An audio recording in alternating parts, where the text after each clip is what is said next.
Good evening, Buffs fans. I'm Patrick Dawson, and next to me is the wonderful Terris Harris for this week's edition of the Sko Buffs Sports live show. Thank you, Patrick.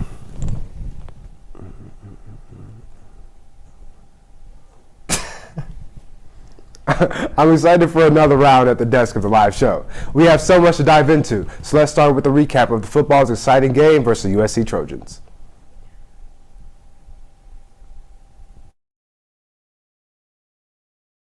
Remnants of last year received inside Folsom Field this afternoon as USC put up a large lead into the third.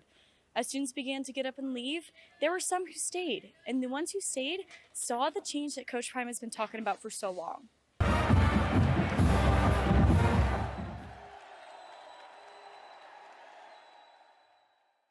Although down 27 in the third, the Buffaloes were able to rally and put up 20 unanswered points. It came down to an onside kick that ultimately led the Buffaloes to fall short of a miraculous comeback to number 8, USC, 48-41. It was a huge matchup today with Heisman winner Caleb Williams and Heisman contender Shedeur Sanders going head-to-head. Williams led the Trojans to an early lead, scoring on the first drive of the game. Between a missed field goal attempt and a back-to-back pass incompletions, Colorado couldn't convert on offense, which allowed the Trojans to put up 21 unanswered points. Caleb Williams put up 2 more touchdowns on Colorado before Sanders had a 25-yard rush for a Buffalo's touchdown. The Buffs then rallied their way within 14 points of the Trojans. It was on a crucial 4th down conversion for Colorado in the final quarter.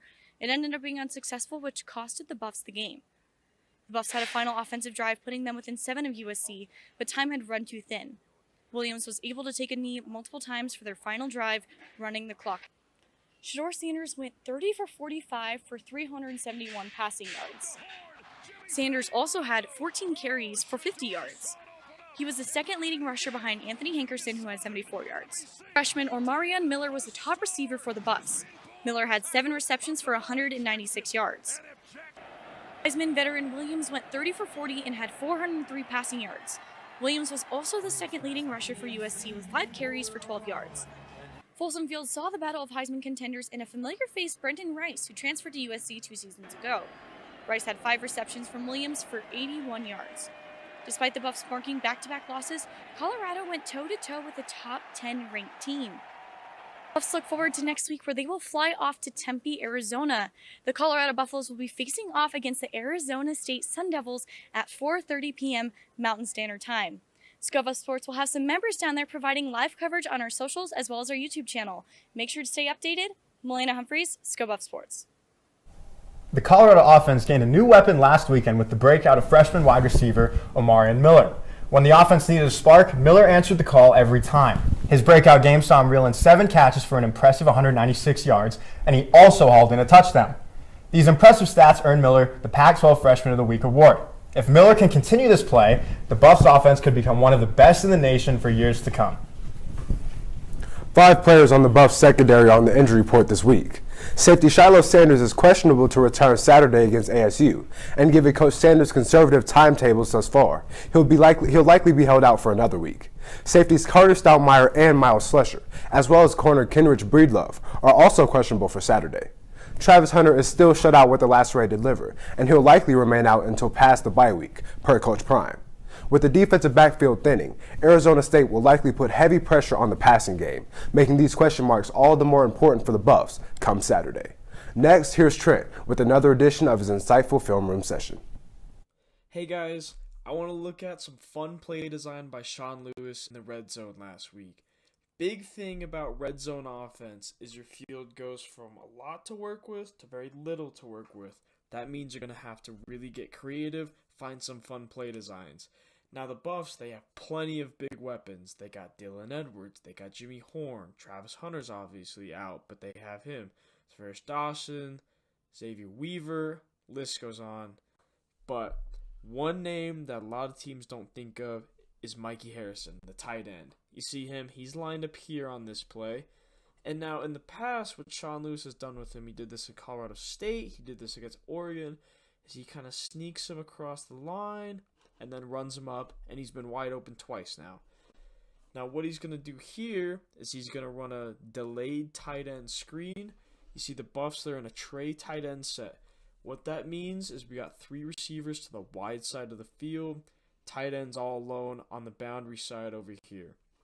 Now the running back, Hankerson, he's going to motion out that way, which really is going to make the quads look. In order to mirror that, number 13, this linebacker, he's going to move out with him. So now we have a whole lot of field on the bottom side of the screen to work with and really utilize Mikey Harrison. So what the Buffs are going to do is they're going to act like it's going right. You see here, Shedeur takes the snap, instantly looks right. Now that's going to cause number 9 from USC. You can see him in the middle of the screen. He instantly bails as soon as he sees Shedeur looking this way because he thinks that something quick that side of the field is coming. However, all of it is just a decoy. Shedeur's trying to create some room. He's looking the guy off. See, he turns back, gets the throw, and now look.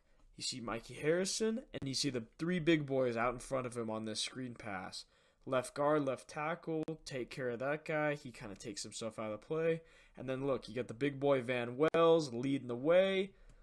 Safety doesn't want any business of that. Mikey Harrison walks in for the touchdown. Just an awesome play design by Sean Lewis here to really get his playmakers out in space, try and take advantage of what the defense thinks is going to happen, and go the total other way with it. I'm really interested to see how he designs next week at Arizona State. Back to you guys.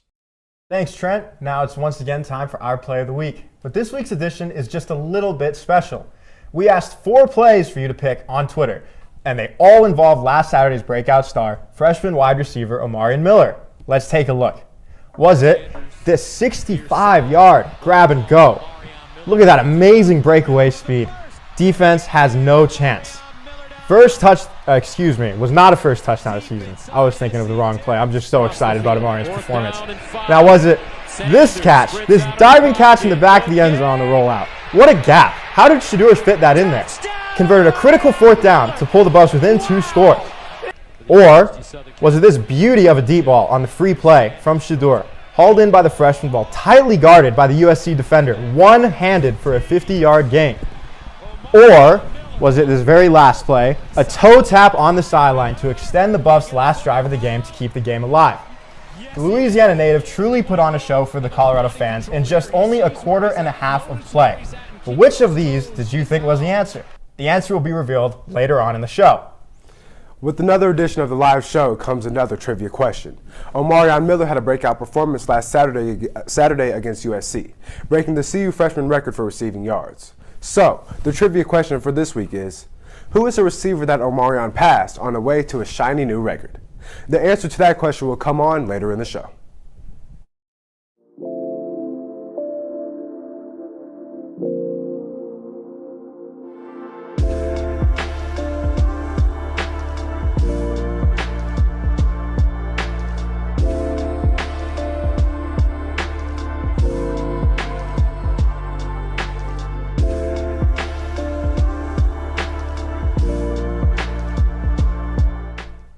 It's time to preview our upcoming matchup versus the Arizona State Sun Devils. Here's Malaina Humphreys and Jared Miller. University of Colorado at Arizona State University. So let's kind of go over a little bit real quick. In this overall matchup history, ASU is 10-3 all-time against Colorado, which is kind of interesting, isn't it?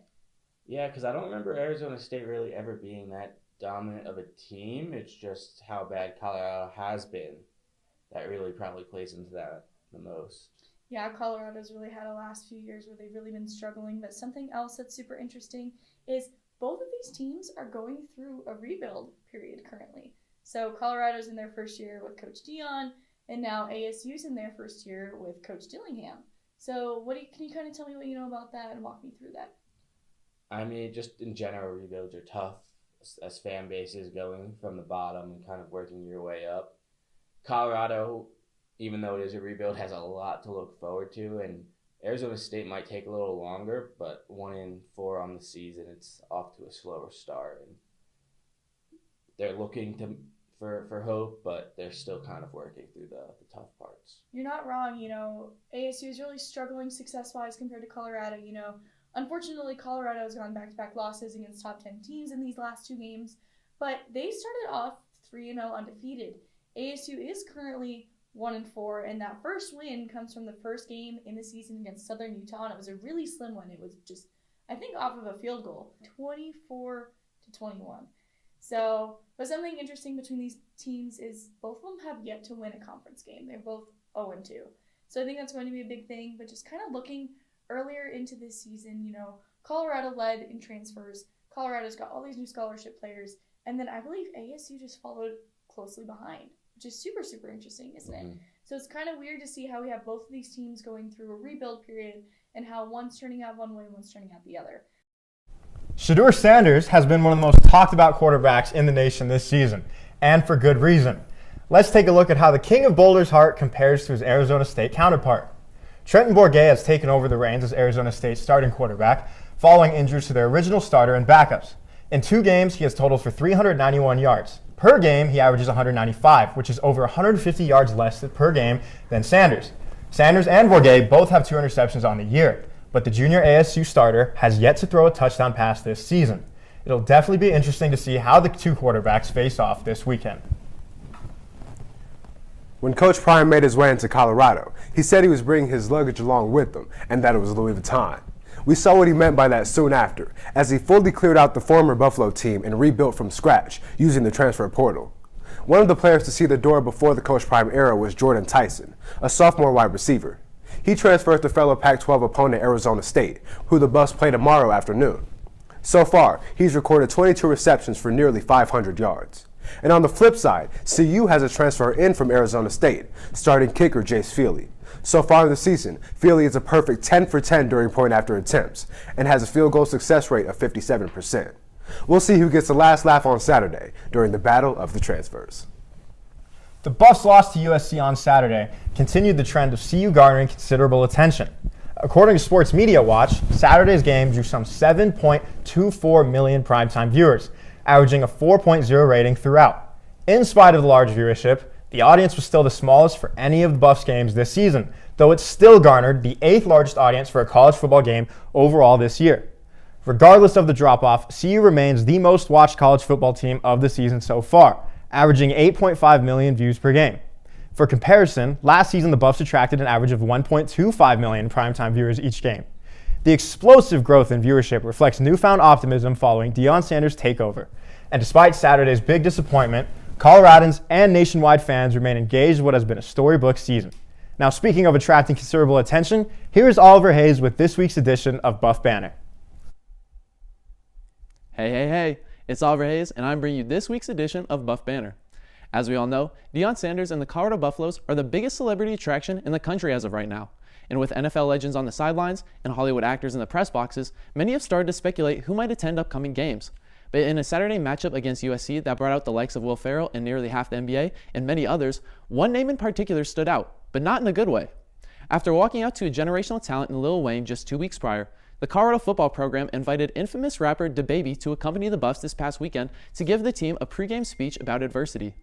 Not only was the move a massive downgrade in popularity, but DaBaby, whose real name is Jonathan Kirk, has a rather extensive history of controversial incidents.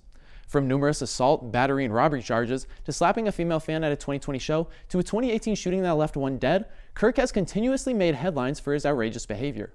His most notable controversy came in 2021 when Kirk interrupted his Rolling Loud performance to go on a hate-filled rant attacking the LGBTQ community.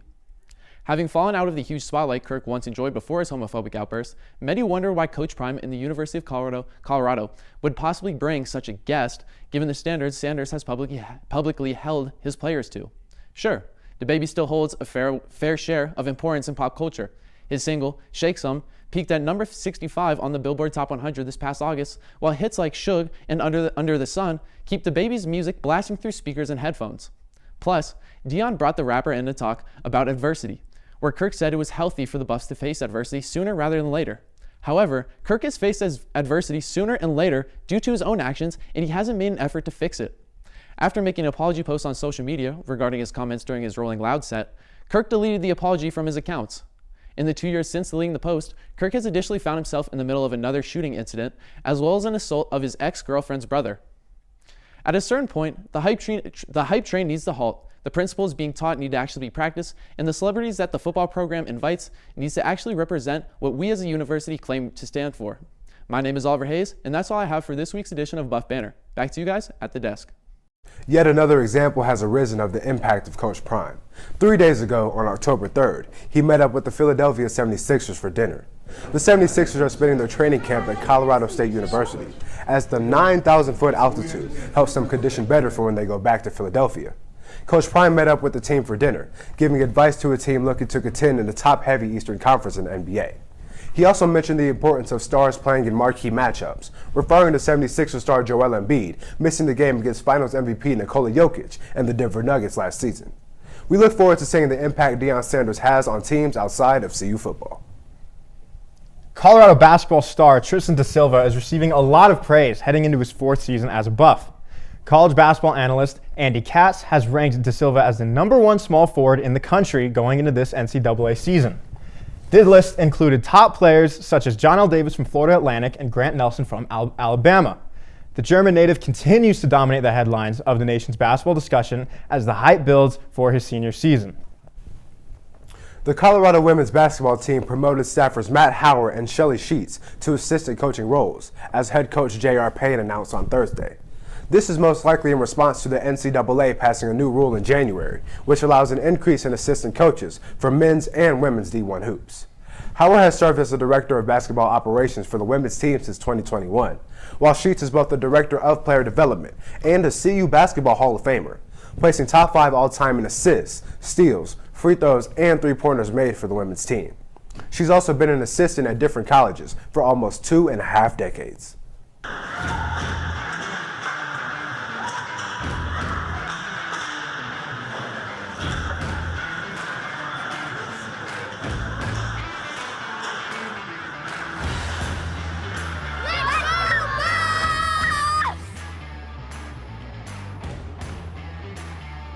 Sko Buffs!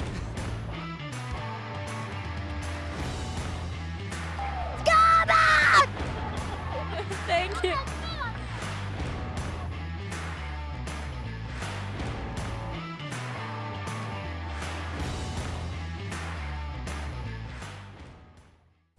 The Colorado Buffaloes women's volleyball team had a rough weekend in LA this past week. They took on the UCLA Bruins last Friday, just a few hours after our show completed, and lost in a complete 3-0 sweep. Just 2 days after that, the Buffs faced off the USC Trojans again in a reverse sweep after the Buffs won the first set but then dropped 3 in a row. It was Colorado's first multi-game road trip of the year, and unfortunately it resulted in 2 losses. However, the Buffs look to bounce back in just a few hours as they take on the number 5 ranked Oregon Ducks at the Event Center tonight. The women's soccer team beat Oregon State 2-1 last Sunday, grabbing their 10th win on the season. After going down early, Schreiber James's goal evened out the score and set up the Buffs to take the lead early in the 25th minute. 2 key saves in the second half kept the Buffs on top and helped them take home the W. The powerhouse scoring squad continues to impress. They are led by Schreiber James with 24 points so far this season, including a whopping 11 goals. The dynamic offense has kept the Buffs on top, scoring 26 goals total while only allowing 5 so far. The soccer team played again yesterday, facing off against Stanford. A quick goal in the 13th minute put the Buffs on top, until a defensive slump evened the score in the bottom of the first half. Slow off-ball coverage led to another 2 goals for the Cardinal, giving the Buffs their 3rd loss of the season. Look out for the soccer team this Sunday at home against UC Berkeley. The men's golf team finished 2nd this Tuesday at our own Mark Simpson Colorado Invitational. The team climbed up from 5th place over the weekend, finishing 17 under par, just 2 strokes shy of the San Francisco Dons, who took home the title. 3 Buffs placed in the top 10 this week, the first time since 2018. Justin Byrer placing 2nd individually, while Hunter Swanson and Dylan McDermott tied for 6th. The Buffs only have 2 remaining team events this season, and in 2 weeks they will return to at the Fallen Oak Collegiate Invitational in Biloxi, Mississippi. The Buffaloes women's tennis teams finished up a pair of tournaments last weekend. We had 1 player in North Carolina at the ITA All-American Championship, and the rest of the team was close by in Fort Collins for the Colorado State Invite. Senior Aya Al-Saeed started off slow in the North Carolina, as she dropped her pre-qualifying match versus a freshman from North Carolina and would not advance past that. However, she was given a second match against a fellow senior from Duke, which turned out much better as she won in 2 sets and finished out the tournament 1-1. Back in Fort Collins, the Buffs didn't do much better. CU players ended up losing in both of their round of 16 doubles matches. They also lost 2 of their 3 round of 16 singles matches. They would also lose all but 2 of their consolation matchups to cap off an unsteady weekend for the Buffs. The women's tennis team prepares to travel as a full squad for the first time all season as they head to Utah to compete in the ITA Mountain Region Championship in just under 2 weeks. The puck has dropped for hockey season here at CU as the men's D1 and D2 teams began their season 2 weeks ago. As the D2 Buffs dropped their opening series to the University of Denver, they followed it by a dominating road trip to Laramie, taking down Wyoming in both games and outscoring them 15-3. The Division I team has had a commanding 3-1 start to the season, winning back-to-back games against San Diego State and splitting a 2-game set with Oregon on the road. The D2 team is back at the rec this weekend to take on East Texas Baptist, alongside the women's team, which will start their season here at the rec against Michigan State tomorrow at 4 p.m. and against Montana State on Sunday at 9 a.m. You can catch all the action on our Sko Buffs Sports YouTube channel. The club baseball team continues their fall season this Saturday at Scott Carpenter Park, taking on the Colorado State Rams in a doubleheader. One game will be at 12 and the other will be at 3. The Buffs are off to a 2-0 start to the season after beating Wyoming on September 24th. Unfortunately, due to all the other sports happening on that same day, we will not be live streaming this doubleheader on our YouTube. However, you should check the team's Instagram and Twitter for info on how to watch your baseball Buffs. If you want more soccer action, Club Soccer's got you covered with several matchups throughout this weekend. The men's white team plays Regis at noon tomorrow, followed by a showdown between Women's Gold and Colorado State. Then on Sunday, the Women's Gold team plays Colorado Mesa at 10 a.m., followed by the Men's Gold team, also against Colorado Mesa right after. All the games this weekend will be played on the CU Athletic Fields behind Folsom Field. Who's the biggest Buff fan here? Me! That guy. Sko Buffs. Go Buffs, baby! We're all about the Buffs! Sko Buffs! They can't contain us. We're the best. We can't be stopped. Sko Buffs! Sko Buffs! Sko Buffs! What's up, y'all? I'm Harris and Simeon, back again for another edition of the hottest segment in all of sports media, Rapid Fire.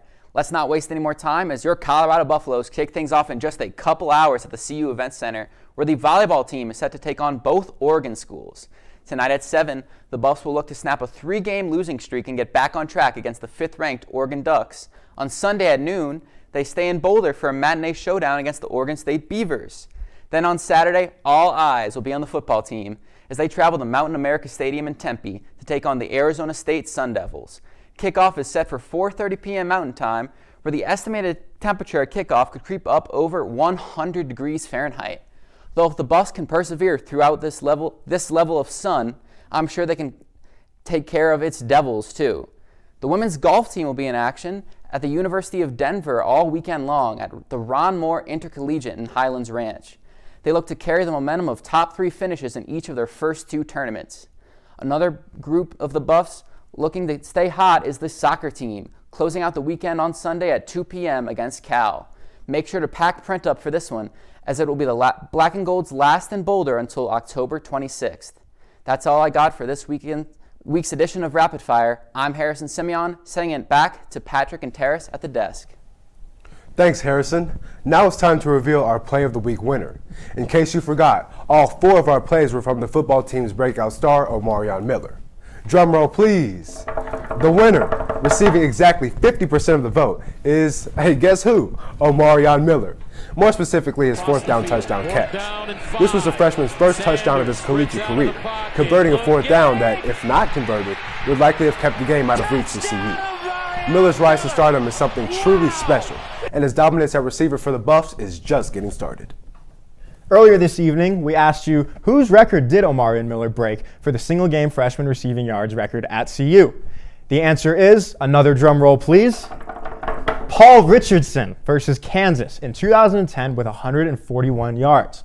Miller had a truly outstanding performance, and it'll be very exciting to see who can challenge that record in the future. Our tweet of the week comes from our very own Jimmy Sirfars. He just had the perfect reaction to Rick George's new gold jacket, simply nicknaming the athletic director Drip George. Add this to the countless Prime effects seen all around Boulder, as it looks like the AD is taking after Coach Prime's fashion sense. As Coach always says, when you look good, you feel good. And if you feel good, you play good. And if you play good, they pay good. The Buffs are already an anomaly in the college football world. So how about we take a quick look at some statistical anomalies? In their first 5 games of the season, the Buffs have won 6 straight coin tosses, including the one to start their overtime period against the CSU Rams. Coach Prime should head to Vegas, since he would have almost twice better odds at guessing the exact number in a game of roulette than repeating his coin toss streak. Another wild product of chance is the field goal percentage by opponents of the Buffs. CU's opposition are 0-4 in attempts to kick the ball through the goalpost, with the only team to not miss a field goal coming at Oregon. This stat also counts as a blocked attempt during the CSU game. Colorado is truly getting lucky in more ways than one, so we'll see if that luck can continue tomorrow in Tempe. And on that note, that wraps up this week's Sko Buffs Sports Live show. Big thank you to all of you for tuning in, and big thank you to the crew behind the camera. You guys always slay it up. I'm Patrick Dawson. And I'm Terris. And we will see you next week. As always, Sko Buffs.